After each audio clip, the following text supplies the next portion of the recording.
right, guys. Well, we're going to play the famous play shelf trade here around these parts. It's a game where you decide. We have 3 different games and usually some sort of theme. This week's theme is the fact that they're all Dice Tower essential games. That's the word. I about said awards, and I'm like, that's not it. Dice Tower essential games. And so they are Onitama, they are Aquatica, and they are Smartphone. So since we got Tom here on, if he's willing to, can you give us a quick kind of rundown on each of the games for those at home? Just like a 15-second Smartphone. rundown. Smartphone is a game in which you are selling phones all over the world. It's an economic game, but it has a unique tile placement where you place 2 tiles to get a certain number of actions per turn. Plays well up to 5. Aquatica is a game where you have an underwater kingdom and you are placing cards to fight or conquer other areas and recruiting other people to your team. That sounds all really cool, but the mechanisms of sliding cards is found in no other game. Onitama is a 2-player back and forth abstract strategy game in which you will use only 5 cards to move your pieces and capture your opponent's leader or land on their spot. Takes about 10-15 minutes, but every game is different due to different combinations of 5 cards. Very good. Fantastic. That was the best explanation that's ever happened on this show. Thank you. Correct. We have this guy back. Let's Uh, get payroll to handle this guy. We'll pay him at least as much as we all make. That's triple, right. triple. Done. Yeah. I'll do it for half. All right, well, I'll go ahead and kick it off, and I'm gonna, man, I know exactly what my shelf is, but I'll leave it to the end because I got an interesting reason why it's my shelf. Oh man, it's really tough because I like both of the games that are going to be my play and my trade. I like all 3 of these games for different reasons, but I gotta say at the exact moment, the one that just looking at the image, I'm like, hey, which one I want to get back to is Aquatica. I really like that game. It's been a while. We played it and talked about it on the show maybe a year or so ago, and I really like that and want to get back to it. I did enjoy my plays of Smartphone, but I'm gonna have to make this my trade as it doesn't right at this moment. It's not calling to me back as much as Aquatica. And then so my shelf, which traditionally theoretically is the one that you want to keep forever, but you can go any direction you want with it. By the way, Tom, you can take play shelf trade in any direction you want. So says Chris. Yeah, exactly. That's what I do it all the time. So shelf though, I'm gonna go with Onitama, and the reason I'm gonna go with Onitama as my shelf is because it's the only game that I've bought twice. I bought it.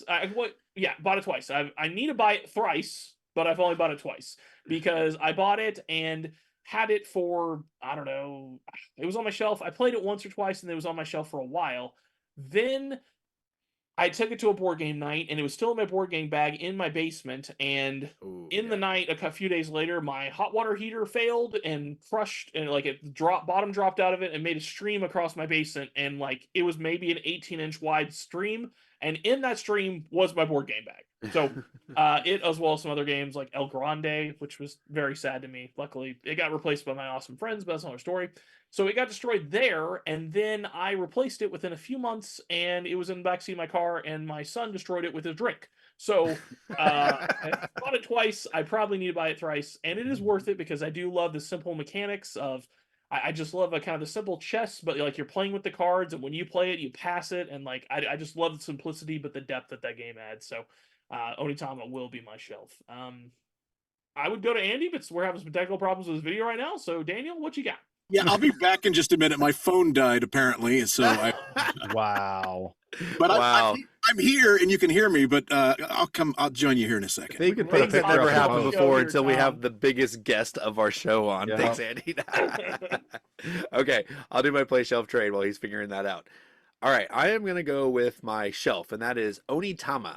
I really enjoy Onitama. It is a game that my son likes to play a lot, and one of the coolest things we did with it is we took the Power Rangers Hero of the Grid game, and we replaced all of the pieces with Power Rangers or monsters from that game. So we kind of had our own little, didn't change the rules at all. We just used different figures. So that was a lot of fun to do. And then my trade, unfortunately, it's going to be the same as Chris, which is a shame. We like to be a little different. but that's going to be smartphone. I'm going to trade smartphone. It was fine. I enjoyed it. But our friends, the Evans, had it. So I was like, okay, I'm just going to get rid of mine since they have a copy. And I haven't really had the desire to play it again. I definitely would, but I'm like, it's fine. Aquatica, I had a roller coaster of emotions with this game because, like, the first time I played it, I didn't know if I liked it. I definitely never wanted to play it. I saw it, nothing about it looked appealing to me, and then I played it the first time, and I was like, I think that was a good game, but there was a couple things on there that I thought were screwy and I didn't like. And then the second time I played it, I was like, this is one of the most fascinating games I've played in a really long time. So it's going to be my play because I want to get it back again. As Tom had said, the sliding thing is, I guess, never been seen in another game, and it really shows. Like, it was a really fun mechanic, and it allowed to do some incredible combos because as you're buying cards, it might say you can like push one of the cards up, which then unlocks something else that you do, which gives you another action, and then it pushes another card up, which then lets you take another action. And this combo was just so satisfying and really exciting. And it's really quickly about that game too, is that things cost like 9 money, but you can never generate more than like 3. But then there'll be like a turn where you're like, the engine just works and you just came up with 9 money and you're like, yes, I got 9 this turn, and you buy it and you're good, and you may not get 9 again. But there's a lot of really fun things with that game. So that's going to be my play. All right. Well, Chris, if it's all right, I'm going to jump in here out of order. Correct. No, that was my plan. Was go back to you. Yep. Andy, my camera's now working.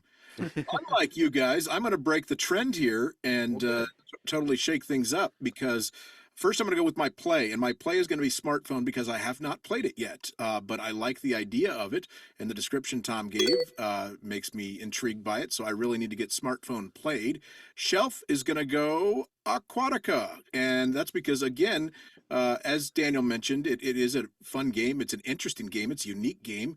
I've only played it twice, enjoyed it both times, though, and so I'm going to keep it on my shelf.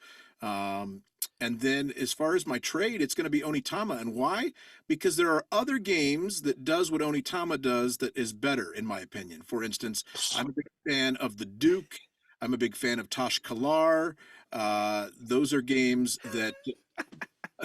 Did I just get a cough or something from Tom Vasel there on Tosh Kalar? I love Tosh Kalar. Anyway, those are games that do the same thing as Onitama and do it better, in my opinion. So that is my play shelf trade. All right, before we move on, I need Tom to say why Onitama is so much better than Tosh Kalar. Nothing alike. I don't even know what you're talking about. They're both board games. Oh, come on. They're both. No, they're both like you. Tosh Kalar, you are making patterns. Onitama's like chess and checkers. It's not like Tosh Kalar. What are you talking about? They're abstract games that whatever. Yes, they're both abstract. You're correct. You win. Okay. They give me the same kind of feel. That's all I can say. It's the same kind of feel. Feels. It's all about the feels. All about the feels, man. All right, John, what are you going to say that what about the Duke? Bash you about? Yeah. Well, no, it is similar to Duke. Yes. Oh, there you go. So that helped. That legitimized you there, Andy. Partial credit. Mine might be a little too similar to Andy's, but maybe for different reasons. My play is going to be Smartphone Inc. I've not played Smartphone Inc. I've wanted to play it since it came out. Daniel Trade got rid of his copy, so now I can't play it over there. So I'm gonna have to either buy one or find somebody else that has it. But it's intriguing. Show up at our Monday night game night. Come on, now. The way you okay. Some of us work for a living. The way you do those tiles to create the different things for the market, it just looks fascinating. So yeah, that's a play. I've got to play that. My shelf is going to be Aquatica. Because Chris, what is it you always say? You give a game a French kiss, chef's kiss. Chef's kiss. It's very different. We can switch it up, play shelf trades, whatever. Maybe I really like Aquatica. Okay, remind me not to borrow any of John's games ever. But it's do some kind of kiss because Aquatica is amazing, and and then with the Cool Waters expansion, I don't have the new expansion for the Coral. I don't know if I really need that one, but the Cool Waters expansion is amazing, and kind of like what Daniel was talking about. It's pretty amazing how you play one card on your turn, but that can you can flip a couple of mana rays, you can play your card, and then you're moving stuff up on you're usually, it's one of those games that you put on pause if you have a really good turn, which I love. It's like, okay, everybody just quit talking, watch what I'm gonna do on my turn. Number one, I don't want you to complain after all this stuff happens. Number two, I just want to show off how cool this turn's gonna be because you're just working all these things together and it's so awesome. So it really gives you a lot of good feels like that throughout the game. So that's on my shelf. That's not going anywhere. So Onitama is gonna have to be my trade. Now, sometimes Tom will say that game is out like yesterday's Judas. I'm not going to say that about Onitama because it's a reluctant trade for the most part. Once again, I'll reference Chris. Chris probably might know one reason I'd trade it. Onitama? Yeah. I don't. A quick question: does the time limit here mean nothing? Yeah, Pretty much. yeah. Okay. The only one who honors that. I'm the only one. Thank you. Chris, it has a weird box. That's like one of my Oh, that theories. is I true. think. Yes. That one will at least fit on your shelf. Okay. He's But it's very also box sensitive. 2-player. I don't do too many 2-player games. This one looks to me like it would be a lot of AP problems with it though, where somebody's trying to look 3-4 turns ahead. Well, then I'll have that card, you'll have this card, and then I'll have it. I don't know, but it looks fun to play. But that's gonna have to be in my trade basically by default. But we'll throw it to Tom. He's gonna have to get rid of one of these ones that he probably loves. That's true. Yeah, well, they're all Dice Tower essentials. Yeah. The one for the shelf will be Onitama because Onitama is fantastic, and it is one of the best 2-player abstracts ever made. Really, really like it. Then the one that's going to be played is probably, I'll go with Smartphone because I better get this played before it goes out of print because it's going to. Oh, really? As a sneak peek here on this show. And then the one that I'll trade away is Aquatica because Aquatica is amazing and fantastic. Just came out with 2 great expansions for it. But I just played Aquatica Duel. And Aquatica Duel is unbelievably good. Not coming out till March 2025. So hang on to your hats. But I am as tired as everybody else about them adding Duel to the end of a name of a game. Okay, it's getting overdone and done to a lot of points. But the Aquatica one is particularly good and fantastic. And I cede the rest of my time to the Green Party. Very nice. I forgot to do this during my time, guys. So my real play for Dice Tower Essential is this behemoth. Oh, right gosh. here. Just got it in the other day after 4 years of waiting, and I had no idea it was a Dice Tower Essential. I did not know that was. Yeah, coming. I think we all forgot that.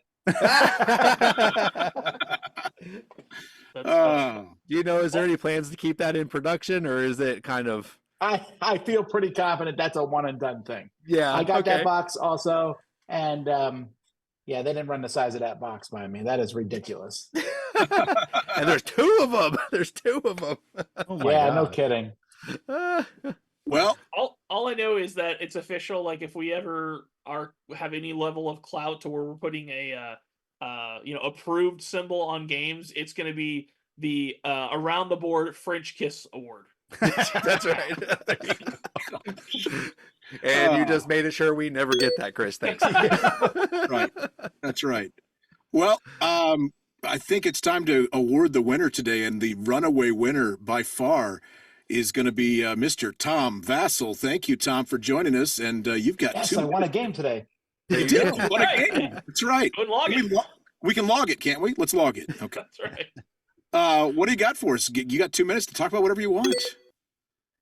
All right. Well, some of you said that you haven't met me before, and I say if you do want to meet me, you guys should come to one of the Dice Tower conventions. There are 3 that are easy to get to: Dice Tower East every July in Orlando, Dice Tower West every March in Vegas. 2 cities that it's easy to buy tickets to, and the best board game library on earth is in East, and the second best is at West. They're both fantastic libraries. And then if you really, really want a game, though, the cruise. There's still tickets left, not many, and I'm shutting that down in a week or 2. Ooh, but the cruise, where you play for a week on a cruise ship, one of the biggest cruise ships in the world, and we're playing board games and watching shows and eating. You also get to go talk to other people and eat. Then you play a game. Then you eat. Then you pause for a second. Then you eat again. It is a fantastic time. We do shows and stuff, but it's mostly just about playing games. And we bring the entire 2,200 board game library on the cruise. That's crazy. Oh, that's awesome. What where are you guys cruising to this time? I don't know. I don't know. I don't care. I guess it's St. Martin and Puerto Rico, I believe, and Coco Cay. But it doesn't matter if the captain got on and was like, guys, I'm sorry, but the ship's not going to move. I've been like, all right, who cares? Let's play games and eat. It does not matter. That's absolutely how I feel about cruises as well. I'm just like, the whole point's to be on the boat. Not, I don't understand. I've never understood the idea of excursions and getting off the boat. Like, what? No, you gotta come on now. Don't be pasty white inside here. You should get out into the sun. Come on now. He knows Chris really well. Tom. My lighting's not great right now. I'm going to be honest, but I'm almost this white in real life. Oh, I could tell just by what you were saying. Well, I love it. Tom, can I get one final request for you before you leave the show here? I would love for you to give us your Dice Tower judgment on what we've put together here today. Dice Tower judgment approved. Yay! Yeah, I'm right. Very cool. But isn't there a Dice Tower excellent as well? So I mean, we got a Yes, but you 7, didn't get 7.5, that. right? I mean, that's fine. Yeah, approved is better than I thought we'd get. So, all right. Well, we wrap up the show with a look at some birthdays today, and so let's go ahead and wish happy birthday. Yeah, I'll take Robot Turtles. It came out this time in 2013. It's 11 years old. Robot Turtles is a programming game for kids. I found it on Kickstarter, and me and my young kids fell in love with it immediately. It has like unlocking mechanisms, kind of, and it feels like a video game. It was really clever. Robot Turtles, 11 years old this month. 10 out of 10. Oh, cool. I'll jump in here with Abomination. You can't see it because it's up behind Tom Square, but it's up there right behind me. But Abomination from 2019. It is 5 years old. That game was the one that I really wanted to get at Gen Con 2019. And you're just bathing in theme in that game. And it is just right on the edge of being too gruesome, but gruesome enough for public consumption. And I think it splits that perfectly. So Abomination, happy birthday from 2019. Well, and happy birthday to Village, which is 13 years old now because it came out in 2011. It's a worker placement game where you're actually trying to kill your meeples for different victory points, and so it's a fantastic game, family game of the year. Never felt so good about killing my family members. Gosh.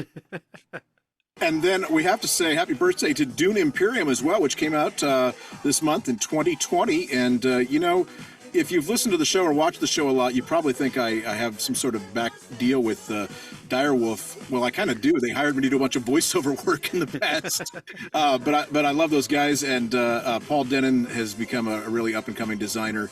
And Dune Imperium, yeah, great game. Can we throw this at Tom? And Tom, you want to talk about Caverna? Unbelievably, Caverna is 11 years old. It feels younger than that. It is redheaded stepchild, younger brother of Agricola, which is way better than Agricola and tons of fun. 11 years old. Uwe Rosenberg needs to start making some more of these games. I agree. Leave those small ones behind. Let's see the big ones.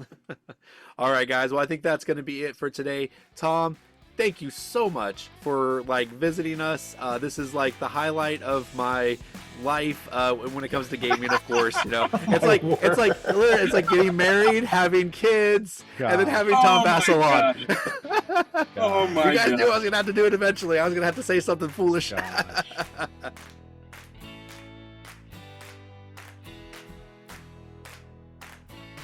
Thank you for watching this clip from Around the Board. If you'd like to watch the full episode, please click on the link down below. Around the Board is essentially a game show featuring 4 board game enthusiasts that discuss board game topics and news in a competitive format. Whoever wins gets to talk about whatever he wants at the end of the show. So please join us, won't you, Around the Board.